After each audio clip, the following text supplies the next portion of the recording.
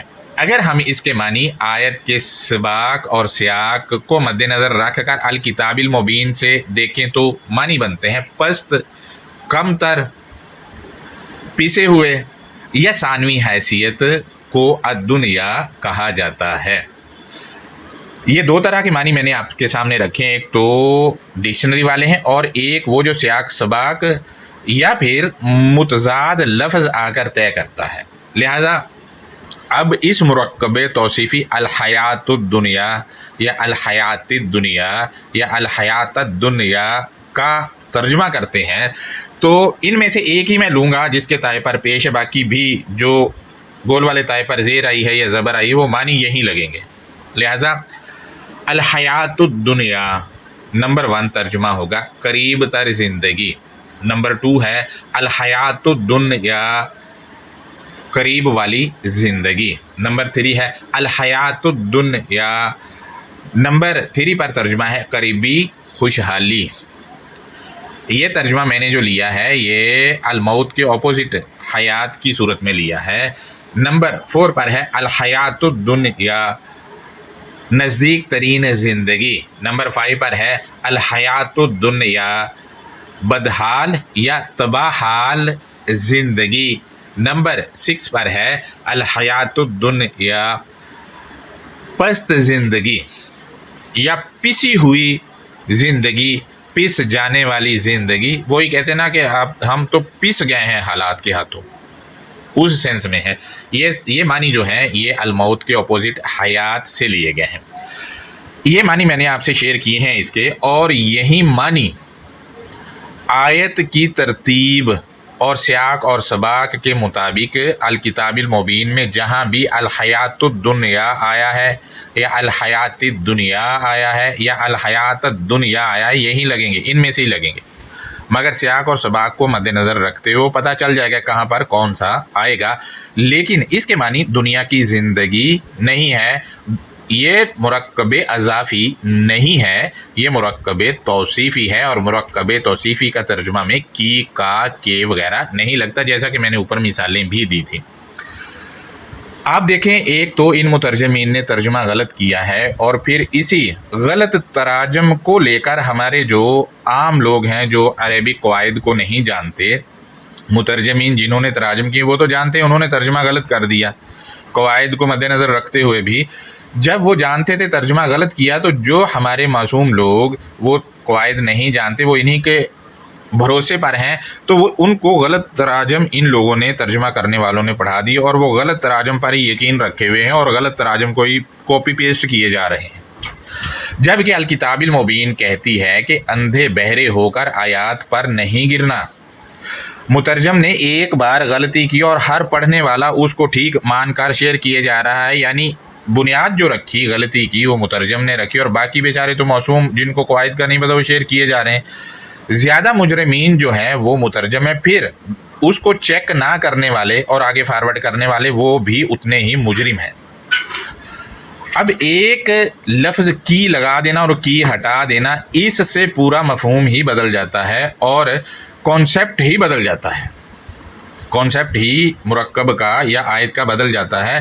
اب جب ٹھیک چیز ہی نہیں پہنچے گی لوگوں تک تو وہ تو پھر غلط کریں گے، اور انہی غلط تراجم کو لے کر ملحدین سوالات اٹھائے جا رہے ہیں، اور وہاں یہ لوگ مترجمین جو ہیں وہ جاتے نہیں ہیں، جا کر ان کا فیس نہیں کر پاتے ان کو کہ بتائیں کہ ترجمہ غلط ہے، اور جائیں بھی کیسے، کیونکہ ترجمہ غلط کر لیا۔ مثال کے طور پر شفیع عثمانی صاحب نے ترجمہ غلط کر دیا ہے تو ان کا بیٹا جو ہے تقی عثمانی وہ کیسے اپنے ابا کے ترجمہ کو غلط کہہ دے گا؟ سوال ہی پیدا نہیں ہوتا۔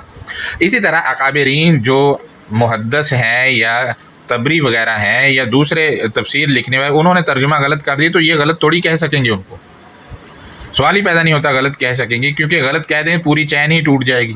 تو کہنے کا مقصد یہ ہے کہ الحیات الدنیا کا معنی ان لوگوں نے دنیا کی زندگی غلط کیا ہے، اور غلط کرنے کی وجہ سے پوری الکتاب المبین کا کانسیپٹ ہی بدل کے رکھ دیا، اپنے عقیدہ کے تابع کر دیا الکتاب المبین کو۔ لہٰذا اگلا لیکچر جو تھیری کریں گے تو اس میں ایک دوسرے مرکب کو آپ کے سامنے رکھوں گا اور آپ کو بتاؤں گا کہ انہوں نے اس کا کیا حشر کیا ہے۔ اس لیکچر کو زیادہ سے زیادہ شیئر کریں تاکہ ان لوگوں کے کانوں تک آواز پہنچے، یا وہ لوگ جو مدرسہ میں پڑھنے والے ہمارے بچے ہیں ان تک یہ آواز پہنچے اور وہ درست ترجمہ کرنے کی کوشش کریں، تاکہ آنے والے 10-20 سال میں کم سے کم تراجم درست ہوں اور ملحدین سے تو جان چھوٹے۔